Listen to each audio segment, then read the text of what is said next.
ನಮಸ್ಕಾರ, ನೀವು ನೋಡ್ತಾ ಇದ್ದೀರಾ ರಿಪಬ್ಲಿಕ್ ಕನ್ನಡ. ನಾನು ನಾಗೇಂದ್ರ ಬಾಬು. ಹಿರಿಯ ಮುತ್ಸದ್ದಿ, ಹಿರಿಯ ರಾಜಕಾರಣಿ, ಅತ್ಯಂತ ಹಿರಿಯ ಶಾಸಕ, ಭಾರತ ಅಷ್ಟೇ ಅಲ್ಲ ಏಷ್ಯಾದಲ್ಲೇ ಅತ್ಯಂತ ಹಿರಿಯ ಶಾಸಕ ಶಾಮನೂರು ಶಿವಶಂಕರಪ್ಪ ಅವರು ವಿಧಿವಶರಾಗಿದ್ದಾರೆ. ದಾವಣಗೆರೆಯ ಮನೆಯಲ್ಲಿ ಕುಟುಂಬಸ್ಥರಿಂದ ಪೂಜಾ ಕೈಂಕರ್ಯ ನೆರವೇರ್ತಾ ಇದೆ. ನೆಚ್ಚಿನ ನಾಯಕನ ಅಂತಿಮ ದರ್ಶನಕ್ಕೆ ಅಭಿಮಾನಿಗಳ ದಂಡೆ ಹರಿದು ಬರ್ತಾ ಇದೆ. ದಾವಣಗೆರೆ ಎಂಸಿಸಿ ಬಿ ಬ್ಲಾಕ್ ಮನೆಯಲ್ಲಿರುವಂತಹ ಶಾಮನೂರು ಶಿವಶಂಕರಪ್ಪ ಅವರ ಪಾರ್ಥಿವ ಶರೀರ ಇವತ್ತು ದಾವಣಗೆರೆಯಲ್ಲಿ ಅಂತ್ಯಕ್ರಿಯೆ ಕೂಡ ನೆರವೇರುತ್ತೆ. ಸಂಜೆ 4 ಗಂಟೆ ಸುಮಾರಿಗೆ ಅಂತ ಹೇಳಲಾಗ್ತಾ ಇದೆ.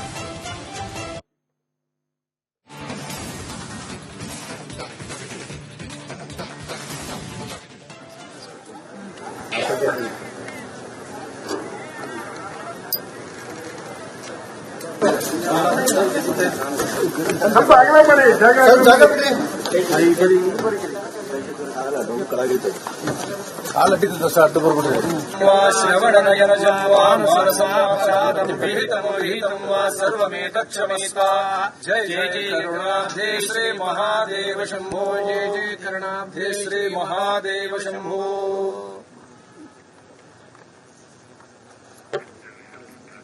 श्रवणनयन जन्वानुसरसाक्षादं वा सर्वमेतक्षमेस्ता. जय जय जय.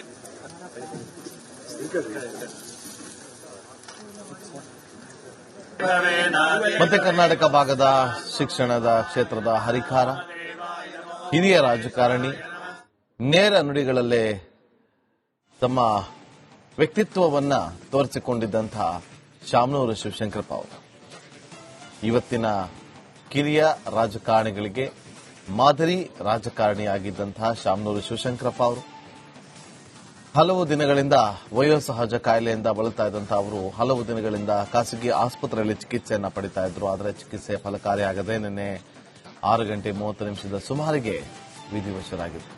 ನೋಡಿ, ಈ ಹಿಂದೆ ಕೂಡ ಇದೇ ರೀತಿಯಂತ ಸುದ್ದಿ ಬಂದಿತ್ತು. ಆಗ ಪುತ್ರ ಸಚಿವ ಎಸ್ ಮಲ್ಲಿಕಾರ್ಜುನ್ ಅವರು ಮಾಧ್ಯಮಗಳ ಮುಂದೆ ಬಂದು ಯಾವುದೇ ರೀತಿಯಾದಂತಹ ಕಹಿ ಸುದ್ದಿಗಳನ್ನು ಹರಡಿಸೋದಕ್ಕೆ ಹೋಗ್ಬೇಡಿ, ಅವರು ಚೆನ್ನಾಗಿದ್ದಾರೆ, ಇನ್ನೊಂದು ವಾರದಲ್ಲಿ ಅವರು ಡಿಸ್ಚಾರ್ಜ್ ಕೂಡ ಆಗ್ತಾರೆ ಅಂತ ಹೇಳಿದ್ರು. ಸುಳ್ಳು ಸುದ್ದಿಗಳನ್ನು ಹಬ್ಬಿಸಬೇಡಿ ಅಂತೇಳಿ ಒಂದು ಸಂದೇಶವನ್ನ ಕೂಡ ಕೊಟ್ಟಿದ್ರು. ಈಗ ನಿನ್ನೆ ಈ ಒಂದು ಸುದ್ದಿ ಹೊರಬಂದಾಗ ಇದೇ ತರ ಬಂದು ಎಸ್ ಮಲ್ಲಿಕಾರ್ಜುನ್ ಅವರು ಹೇಳಲಿ ಅಂತೇಳಿ ಪ್ರತಿಯೊಬ್ಬರು ಕೂಡ ಅದನ್ನೇ ಅಂದ್ಕೊಳ್ತಾ ಇದ್ರು. ನೋಡಿ, ನಿನ್ನೆ ಸಿಎಂ ಸಿದ್ದರಾಮಯ್ಯ ಅವರು ದೆಹಲಿಯಲ್ಲಿರ್ತಾರೆ, ದೆಹಲಿಯಿಂದ ಫ್ಲೈಟ್ ಅಲ್ಲಿ ಬರ್ತಿರ್ತಾರೆ. ಅವರಿಗೆ ಈ ವಿಚಾರ ಗೊತ್ತಿರೋದಿಲ್ಲ. ಬೆಳಗಾವಿಗೆ ಬಂದು ಇಳಿತಾ ಇದ್ದಂತೆ ಕಾರ್ ಬಂದು ಕೂತ್ಕೊಂಡಾಗ ಕೆಲವರು ನಾಯಕರು ಸಿದ್ದರಾಮಯ್ಯ ಅವರಿಗೆ ತಿಳಿಸ್ತಾರೆ ಈ ತರ ಆಗೋಯ್ತು ಅಂತೇಳಿ. ಕಾರಲ್ಲೇ ಕೂತ್ಕೊಂಡು ಭಾವುಕರಾಗ್ತಾರೆ ಸಿಎಂ ಸಿದ್ದರಾಮಯ್ಯ ಅವರು. ಅದೇ ರೀತಿಯಾಗಿ ಇವತ್ತು ಕಾಂಗ್ರೆಸ್ನ ಅದೆಷ್ಟೋ ನಾಯಕರು ಭಾವುಕರಾಗಿದ್ದಾರೆ. ನಮಸ್ಕಾರ, ನೀವು ನೋಡ್ತಾ ಇದ್ದೀರಾ ರಿಪಬ್ಲಿಕ್ ಕನ್ನಡ. ನಾನು ನಾಗೇಂದ್ರ ಬಾಬು. ಹಿರಿಯ ಮುತ್ಸದ್ದಿ, ಹಿರಿಯ ರಾಜಕಾರಣಿ, ಅತ್ಯಂತ ಹಿರಿಯ ಶಾಸಕ, ಭಾರತ ಅಷ್ಟೇ ಅಲ್ಲ ಏಷ್ಯಾದಲ್ಲೇ ಅತ್ಯಂತ ಹಿರಿಯ ಶಾಸಕ ಶಾಮನೂರು ಶಿವಶಂಕರಪ್ಪ ಅವರು ವಿಧಿವಶರಾಗಿದ್ದಾರೆ. ದಾವಣಗೆರೆಯ ಮನೆಯಲ್ಲಿ ಕುಟುಂಬಸ್ಥರಿಂದ ಪೂಜಾ ಕೈಂಕರ್ಯ ನೆರವೇರ್ತಾ ಇದೆ. ನೆಚ್ಚಿನ ನಾಯಕನ ಅಂತಿಮ ದರ್ಶನಕ್ಕೆ ಅಭಿಮಾನಿಗಳ ದಂಡೆ ಹರಿದು ಬರ್ತಾ ಇದೆ. ದಾವಣಗೆರೆ ಎಂಸಿಸಿ ಬಿ ಬ್ಲಾಕ್ ಮನೆಯಲ್ಲಿರುವಂತಹ ಶಾಮನೂರು ಶಿವಶಂಕರಪ್ಪ ಅವರ ಪಾರ್ಥಿವ ಶರೀರ ಇವತ್ತು ದಾವಣಗೆರೆಯಲ್ಲಿ ಅಂತ್ಯಕ್ರಿಯೆ ಕೂಡ ನೆರವೇರುತ್ತೆ. ಸಂಜೆ 4 ಗಂಟೆ ಸುಮಾರಿಗೆ ಅಂತ ಹೇಳಲಾಗ್ತಾ ಇದೆ.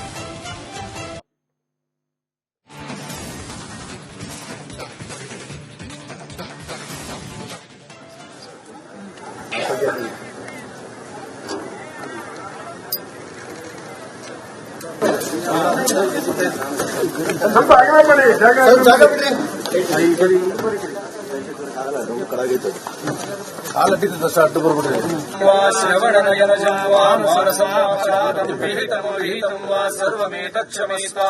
जय जय करुणाब्धे श्री महादेव शंभो, जय जय करुणाब्धे श्री महादेव शंभो.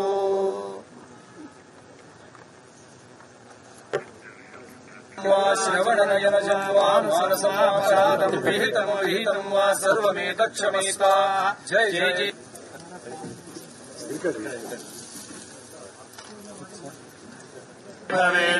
ಮಧ್ಯ ಕರ್ನಾಟಕ ಭಾಗದ ಶಿಕ್ಷಣದ ಕ್ಷೇತ್ರದ ಹರಿಕಾರ, ಹಿರಿಯ ರಾಜಕಾರಣಿ, ನೇರ ನುಡಿಗಳಲ್ಲೇ ತಮ್ಮ ವ್ಯಕ್ತಿತ್ವವನ್ನ ತೋರಿಸಿಕೊಂಡಿದ್ದಂತಹ ಶಾಮನೂರು ಶಿವಶಂಕರಪ್ಪ ಅವರು.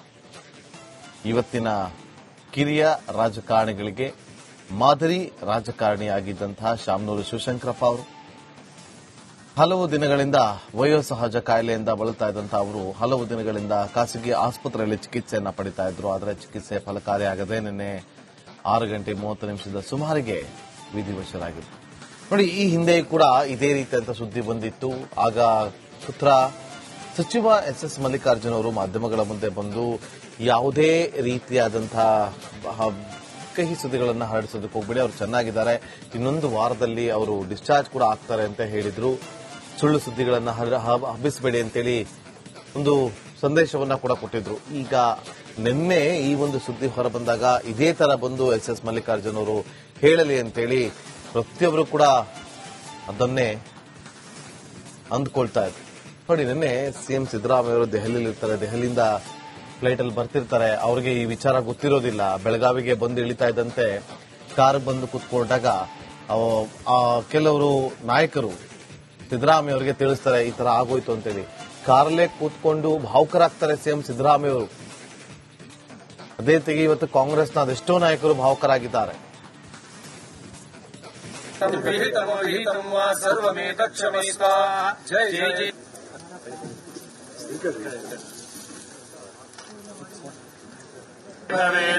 ಮಧ್ಯ ಕರ್ನಾಟಕ ಭಾಗದ ಶಿಕ್ಷಣದ ಕ್ಷೇತ್ರದ ಹರಿಕಾರ, ಹಿರಿಯ ರಾಜಕಾರಣಿ, ನೇರ ನುಡಿಗಳಲ್ಲೇ ತಮ್ಮ ವ್ಯಕ್ತಿತ್ವವನ್ನ ತೋರಿಸಿಕೊಂಡಿದ್ದಂತಹ ಶಾಮನೂರು ಶಿವಶಂಕರಪ್ಪ ಅವರು ಇವತ್ತಿನ ಕಿರಿಯ ರಾಜಕಾರಣಿಗಳಿಗೆ ಮಾದರಿ ರಾಜಕಾರಣಿಯಾಗಿದ್ದಂತಹ ಶಾಮನೂರು ಶಿವಶಂಕರಪ್ಪ ಅವರು ಹಲವು ದಿನಗಳಿಂದ ವಯೋಸಹಜ ಕಾಯಿಲೆಯಿಂದ ಬಳಲ್ತಾ ಇದ್ದಂತಹ ಅವರು ಹಲವು ದಿನಗಳಿಂದ ಖಾಸಗಿ ಆಸ್ಪತ್ರೆಯಲ್ಲಿ ಚಿಕಿತ್ಸೆಯನ್ನ ಪಡಿತಾ ಇದ್ರು. ಆದರೆ ಚಿಕಿತ್ಸೆ ಫಲಕಾರಿಯಾಗದೆ ನಿನ್ನೆ 6:30 ಸುಮಾರಿಗೆ ವಿಧಿವಶರಾಗಿದ್ರು. ನೋಡಿ, ಈ ಹಿಂದೆ ಕೂಡ ಇದೇ ರೀತಿಯಂತ ಸುದ್ದಿ ಬಂದಿತ್ತು. ಆಗ ಪುತ್ರ ಸಚಿವ ಎಸ್ ಮಲ್ಲಿಕಾರ್ಜುನ್ ಅವರು ಮಾಧ್ಯಮಗಳ ಮುಂದೆ ಬಂದು ಯಾವುದೇ ರೀತಿಯಾದಂತಹ ಕಹಿ ಸುದ್ದಿಗಳನ್ನು ಹರಡಿಸೋದಕ್ಕೆ ಹೋಗ್ಬೇಡಿ, ಅವರು ಚೆನ್ನಾಗಿದ್ದಾರೆ, ಇನ್ನೊಂದು ವಾರದಲ್ಲಿ ಅವರು ಡಿಸ್ಚಾರ್ಜ್ ಕೂಡ ಆಗ್ತಾರೆ ಅಂತ ಹೇಳಿದ್ರು. ಸುಳ್ಳು ಸುದ್ದಿಗಳನ್ನು ಹಬ್ಬಿಸಬೇಡಿ ಅಂತೇಳಿ ಒಂದು ಸಂದೇಶವನ್ನ ಕೂಡ ಕೊಟ್ಟಿದ್ರು. ಈಗ ನಿನ್ನೆ ಈ ಒಂದು ಸುದ್ದಿ ಹೊರಬಂದಾಗ ಇದೇ ತರ ಬಂದು ಎಸ್ ಮಲ್ಲಿಕಾರ್ಜುನ್ ಅವರು ಹೇಳಲಿ ಅಂತೇಳಿ ಪ್ರತಿಯೊಬ್ಬರು ಕೂಡ ಅದನ್ನೇ ಅಂದ್ಕೊಳ್ತಾ ಇದ್ರು. ನೋಡಿ, ನಿನ್ನೆ ಸಿಎಂ ಸಿದ್ದರಾಮಯ್ಯ ಅವರು ದೆಹಲಿಯಲ್ಲಿ ಇರ್ತಾರೆ, ದೆಹಲಿಯಿಂದ ಫ್ಲೈಟ್ ಅಲ್ಲಿ ಬರ್ತಿರ್ತಾರೆ. ಅವರಿಗೆ ಈ ವಿಚಾರ ಗೊತ್ತಿರೋದಿಲ್ಲ. ಬೆಳಗಾವಿಗೆ ಬಂದು ಇಳಿತಾ ಇದ್ದಂತೆ ಕಾರ್ ಬಂದು ಕೂತ್ಕೊಂಡಾಗ ಕೆಲವರು ನಾಯಕರು ಸಿದ್ದರಾಮಯ್ಯ ಅವರಿಗೆ ತಿಳಿಸ್ತಾರೆ ಈ ತರ ಆಗೋಯ್ತು ಅಂತೇಳಿ. ಕಾರಲ್ಲೇ ಕೂತ್ಕೊಂಡು ಭಾವುಕರಾಗ್ತಾರೆ ಸಿಎಂ ಸಿದ್ದರಾಮಯ್ಯ ಅವರು. ಅದೇ ತೆಗೆ ಇವತ್ತು ಕಾಂಗ್ರೆಸ್ನ ಅದೆಷ್ಟೋ ನಾಯಕರು ಭಾವುಕರಾಗಿದ್ದಾರೆ.